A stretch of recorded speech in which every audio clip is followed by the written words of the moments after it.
Çoxdandır sushi roll yemirik. 2 gün. Bu dəfə çox zaman sifariş etdiyimiz Yapoşa azad sifarişlərimiz oldu. Set Miami set adlanır. Qiyməti 37 yox 31 manata düşmüşdü. Yapoşa kimi səliqəli kəsən ikinciyə tanımıram. Belə səliqəli bir qabda gəlir. Wow, çox qəşəngdir. Bir dənə bu rolların səliqəsinə baxın. O gün bir fakt oxudum ki, çox sushi yeməyəndə insanlara qarşı nifrət oyanır və insan pessimist düşünməyə başlayır. Ona görə tez-tez sushi yemək lazımdır. Aslında başlayaq. Конечно. Necə səliqəlidirlər. Setdə Filadelfiya var. Dadına baxaq.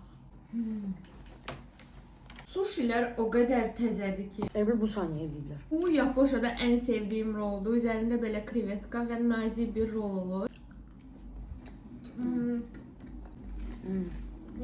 Hər kəsin bəyənəcəyi, sırf Azərbaycan damaq zövqünə uyğun rollar. Ən əsası da çox səliqəlidir. Süfrəyə çox yaraşacaqdır. Məsəl üçün qonaqlığınız varsa, süfrədə qəşəng görsənəcək. Bundan sifariş edə bilərsiniz. Belə krevetkalı makilər var. Qızardılmışlara baxaq. Nə edirsən? Üzərindəki sos çox ləzzətli olur. Çox güzel. Bu da balıqlandı.